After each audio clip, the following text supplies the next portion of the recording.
This Canadian wilderness sits atop what many think is the biggest deposit of oil on the planet. A sea of sand soaked with bitumen. The tar sands.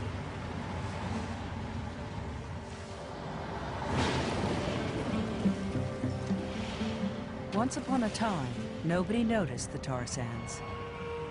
But this is now the biggest construction project in the world. It's hard to miss.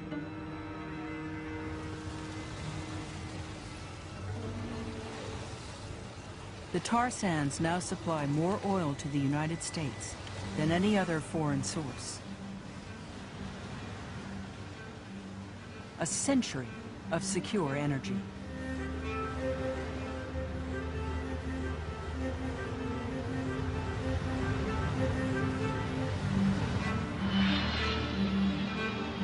Since 9/11, Canada has become the most important supplier of foreign oil to America. It's a market Canada can't afford to lose. Even in the heart of the recession, the oil sands was spinning in the order of $20 billion a year into the Canadian economy. At that level, you will have employment in Canada dependent on oil sands of about 450,000 people.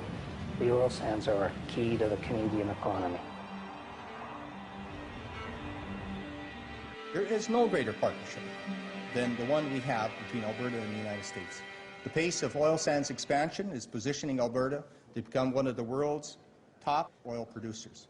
We've barely scratched the surface of the oil sands development, and we're just getting started. With dirty oil under fire, Premier Ed Stelmach shifts into gear and flies to Washington, launching a $25 million PR campaign with a speech in the U.S. Congress. Washington insider Paul Michael Wiebe clears the path to American decision makers. The largest proven reserves in the world is Alberta. 8 times the reserve number that exists in Saudi Arabia. How are you, sir? Excellent. Welcome to Washington. Oh, thank you. Thanks a lot. It's a pleasure to have you. As OPEC declines, Alberta, Western Canada, rises. There is an ascendancy in Western Canada that's extraordinary, and American politicians are beginning to recognize that. We're either going to be dependent on dirty oil from the Gulf or dependent on dirty oil from Canada. Of course, the U.S. is equally complicit in the whole thing. We're the junkie that's buying the drugs that Canada's peddling. The tar sands are impossible to ignore. Pressure is mounting to build a huge new pipeline from Alberta to refineries in Texas. It will cement the hold of Canada's dirty oil on the U.S. market for a generation.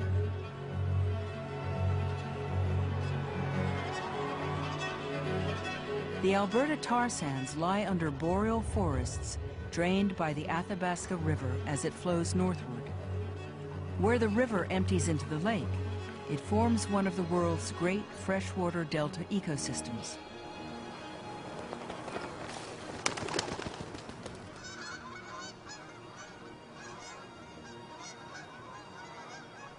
Under Canadian law and British imperial law, that the Cree people owned that part of Alberta. The most important promise in the treaty is that the Cree Indians would have the right to hunt and fish.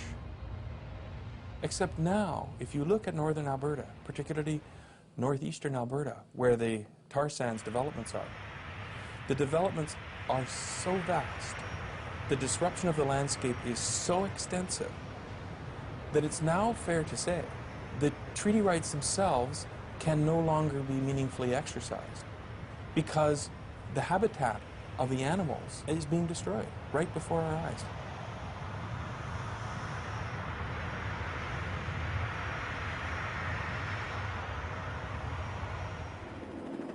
For Chief Allen Adam and generations of his people, the land is life.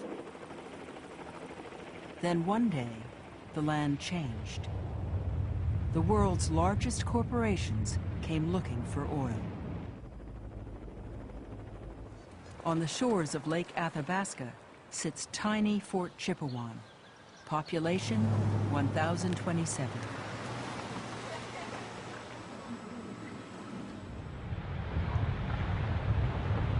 In 2008, thousands of migrating ducks land on a lake of toxic waste.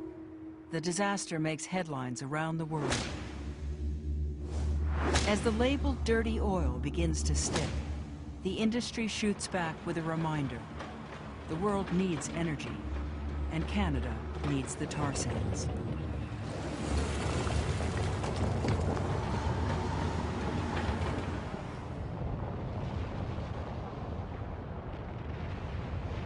An article in National Geographic describes tar sands refineries as dark, satanic mills. Canadian politicians strike back. Carbon emissions from coal-fired electricity in the United States are 40 times the emissions of the oil sands. Am I proud of this industry? You bet. It's a world leader. We just need to make it better. But I don't take lessons from the National Geographic. When I entered into politics, I thought we were going to cash in on the economic development in the region and be part of the whole atmosphere and work on it from there. But then as we got into it, 7, 8, 9 people were diagnosed with cancer in the last 2 years that have passed on. And that's an alarming number that we have to deal with. We live by the lakeshore of Lake Athabasca, and the river flows down from the Athabasca River. You could put 2 and 2 together. It's our turn now to say enough is enough.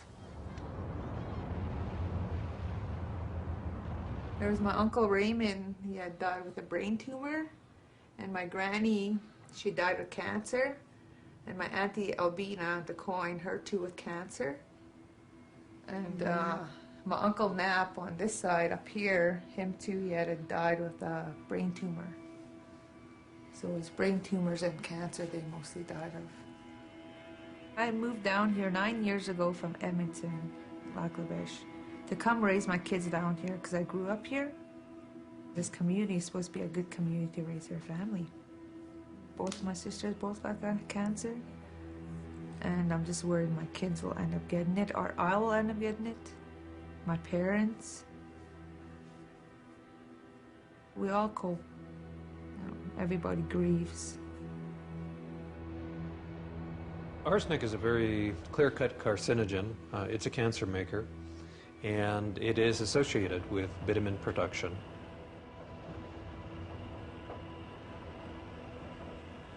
The more you process those deposits, the more you're going to bring arsenic and lead and other heavy metals to the surface. And if you're not careful, over time, you will see larger and larger pulses of arsenic and other cancer makers enter waterways.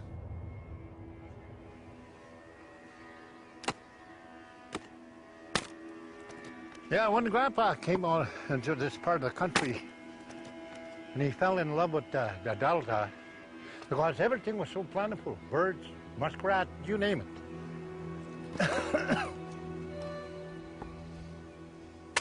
He was 86 years old when he quit trapping, the old guy. I don't know if I'll ever reach that.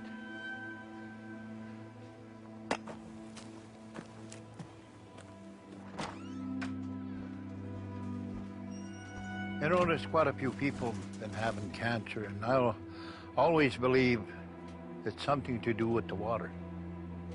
And plus, the fish that we eat from Lake Athabasca.